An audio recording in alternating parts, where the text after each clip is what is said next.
Hər kəsə salam. Bugünkü videomuzda bir ədəd 4545S ProBook laptopunun anakartının diaqnostikası və təmiri olacaq. Anakartda ilkin olaraq qeyd edim ki, ciddi bir təmir prosesi getməyib, amma giriş bölməsində yanıq izləri var. Platforma Vistron platformadır. Bu isə giriş hissəsidir. Burada konnektorun kənarına qırıblar. Daha sonra buradakı ilk giriş MOSFET çox ehtimal ki partlayıb, sıradan çıxıb, amma qazı bilmirəm yerinə nə etmək istədilər.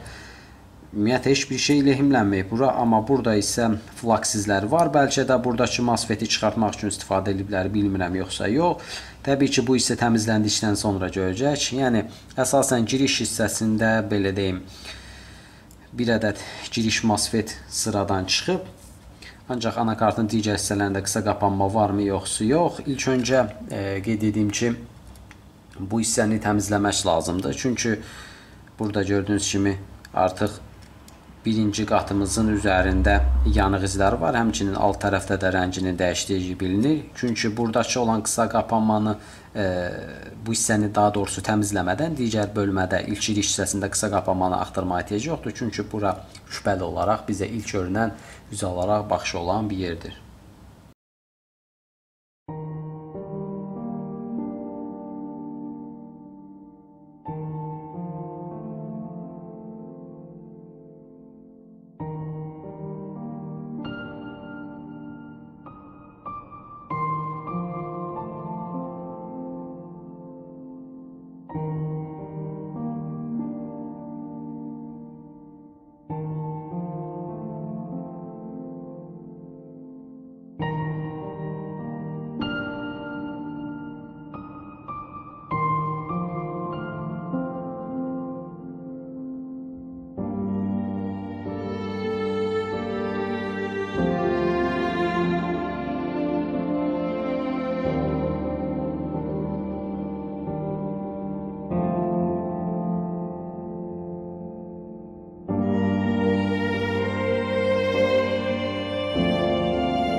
MOSFET-imiz, öncə təbii ki, yanan MOSFET-imiz ləğv edildi.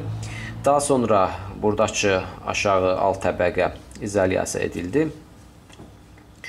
Bu hissəni kəsib çıxartdım və daha sonra bu hissədə təbii ki, kənarları izolyasiya edilməlidir. Bizim qeyd ayağımız yanıqdan dolayı, yamadan dolayı artıq görünmür. Bunu təbii ki, mikroskop altında çıxardıb burada pin düzəltmək lazımdır. Sorç ayağı normal qaydadadır. Bura bildiyiniz kimi sorç ayağıdır. Bu hissə isə draindir. Gate isə bura düşür. Açar işarəsi buradadır. Sıralamaya görə 1, 2, 3, 4-cü isə gate ayağımızdır. İndi isə edəcəyimiz nə olacaq? Hələ ki bu formada saxlayıram. Buradakı gördüyünüz biz 1, 2, 3, 4 MOSFET-imiz var ki, bunları yoxlamalıyıq. Bu isə bizim çıxış müqavimətimizdir. Burada qoyulub, həm də qorucu rolunu bir növ oynayır. Burada alt üst MOSFET-lərdir bu batareya doldurmaq üçün göndərilən PWM siqnaldır. Bu isə bizim batareya ilə adapterimizi ayıran bir siqnaldır. İlk öncə başlayaq buradakı MOSFET-lərimizi multimetrlə yoxlayaq.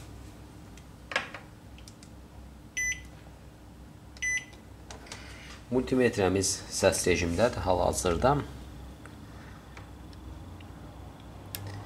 Qısa qapanma yoxdur. Qısa qapanma yoxdur, normal qaydadadır. Digər MOSFET-imiz həmçinin. Burada drain və source və drain gate ayaqlarını da yoxlayırıq.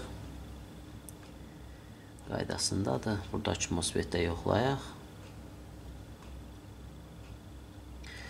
Qaydasındadır. İndi isə yoxlayacağımız nə olacaq? Çıxış siqnalına baxaq görək, qısa qapanma varmı? Bəli, qısa qapanma var. 1.8 ohm göstərir.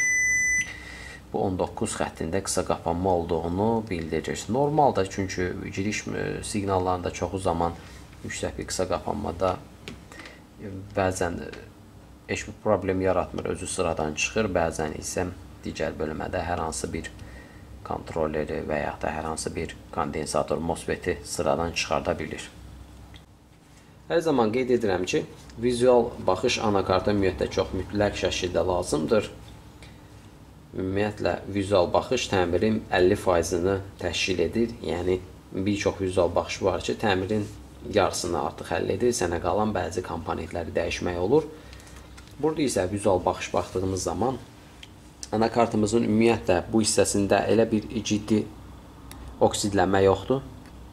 Ancaq nasaz bir kondensator artıq mən tapmışam burada. Buradakı kondensatorumuz 19 xəttindədir. Ümumiyyətlə bu hissə CPU core bobinlərinin alt üst MOSFET-lərinə məxsusdur.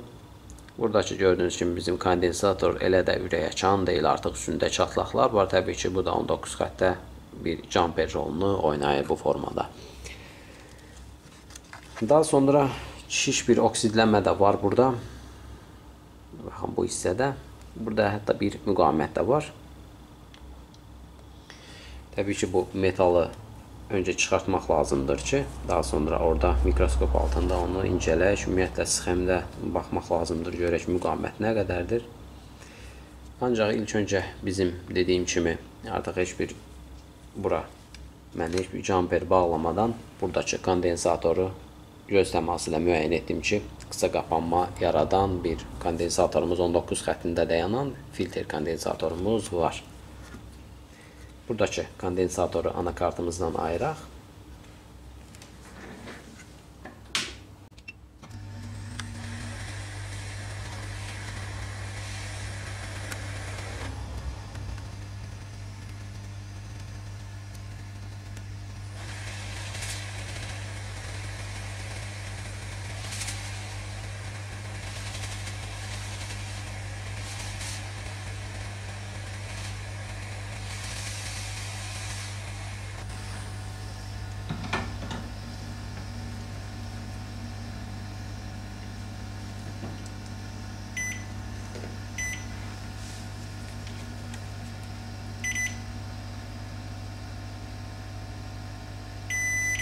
Qısa qapanmadadır kondensatorumuz.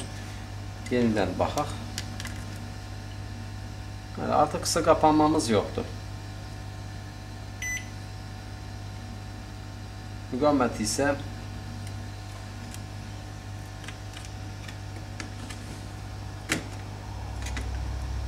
yüksək bir dəyər var. Mega ohm olaraq göstərir. Artıq bu 19 xətt üçün tam normal qaydasında olduğunu bildirir.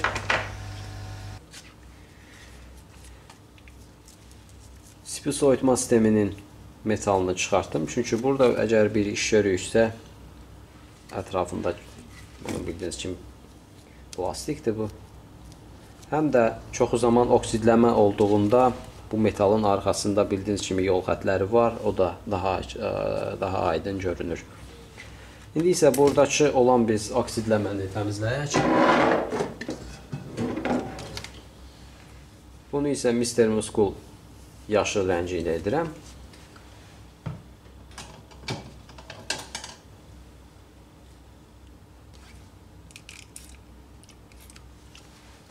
hansı bölgədə varsa, o hissəni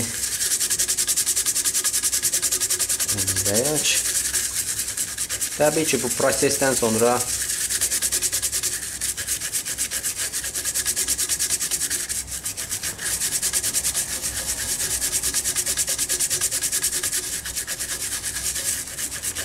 anakartı qurumağa qoymaq lazımdır və yaxud da hava feni ilə də bunu edə bilərsiniz. Düzdür, bu əslində buranı tam təmizləməyəcək təbii ki. Yəni bu heç vaxt buradan da qalayın qarşısını almaz bu. Qalayın çürüməsinin qarşısını almaz. Çünki qalay elə bir şeydir ki, oksigenlə təmasda olduğuna görə bu səbəbdən qalayın özü də çoxu zaman yenilənir. Yəni bu şərt deyil ki,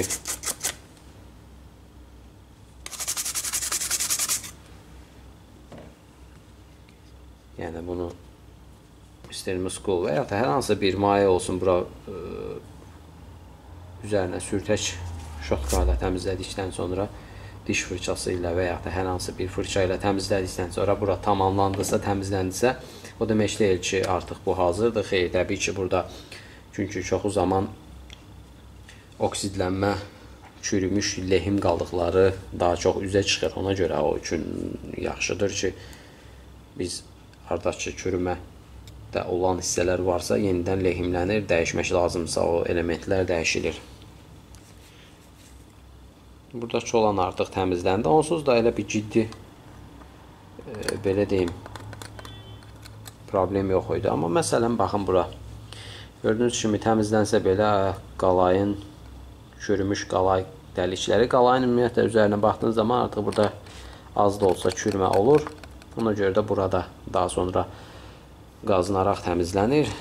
Buradakı bizim müqavimətimiz də artıq göründü, üzə çıxdı. Təbii ki, bunları mən mikroskop altında baxacağam. Görək burada müqavimətimizin hər iki ucunda keçiricilik qalınma. Belə, buradakı dediyim kimi müqavimətinə baxın. Daha sonra biz bu hissəni bərpa edək və görək burada hansı tipli bir MOSFET dayanırdı. Biz də o tipli MOSFET-i yerindən lehimləyək.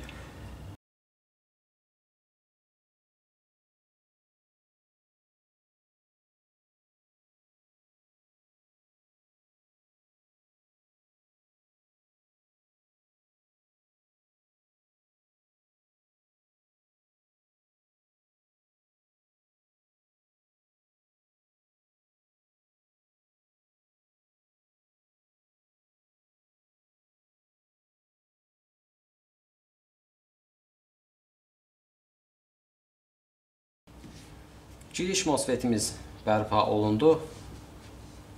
Buradakı MOSFET-imizdə qeyd edeyim ki, pik kanallı MOSFET-dir. İndi isə müqavimətləri yenidən ölçməliyik. Hər ehtimal qarşı 19 xəttindəki müqavimətə baxaq. Burada artıq yüksək dəyər var, kilom olaraq göstərir. Təbii ki, bu dəyişər 19 xəttinə görə. Normalda meqamda, kilomda göstərir. Standby power bu bölmə, standby power bölməsidir. 15 kilo normaldır. Orada da bir qısa qapanma yoxdur. SIPO dövrəsinə baxacaq. Ümumiyyətlə bütün bobinləri bir ölçmək lazımdır müqavimətini. Normal qaydasındadır. Təbii ki, anakartda SIPO olmadığına görə burada dəyər yüksək göstərəcək. Digər üzdə 2 ədəd bobinimiz var. Qaydasındadır. Burada da qaydasındadır. Digəri chipsetə xidmət edirdi. Bu isə rama verən voltajdır. İndi isə edəcəyimiz nə olacaq?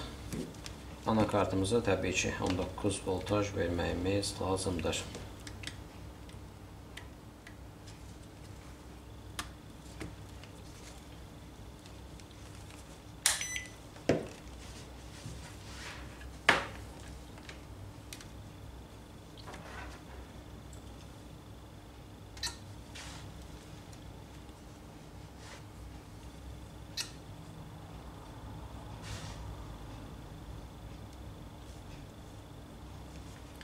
Qeyd edim ki, bu modellərdə LED işıq aktiv olacaq, ani giriş filandadır və bu normal olduğunu bildirir. İndi isə 19 voltaja baxacaq, görək 19 voltajımız varmı? Bəli, 19 voltajımız var. Burada məndə konnektorda boşluq olduğuna görə ona görə voltaj dəyəri aşağı düşmüşdü. Hal-hazırda anakart avtostart alıb. SP olmadan amper çox aşağıdır. 0.200 mA var. Standby power bobinlərini mən yoxlamaq istəyirəm.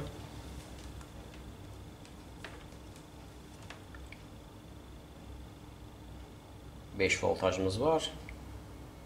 3.3 voltajımız var. İndi isə edəcəyimiz nə olacaq? Təbii ki, mikroprosesorumuzu anakarta qoşaq, RAM-ımızı da qoşaq və görək görüntümüz varmı? Standby power'ımız normaldır, dediyim kimi aktiv oldu. Sadəcə burada RC batarya olmadığına görə bu platforma avtostart alır.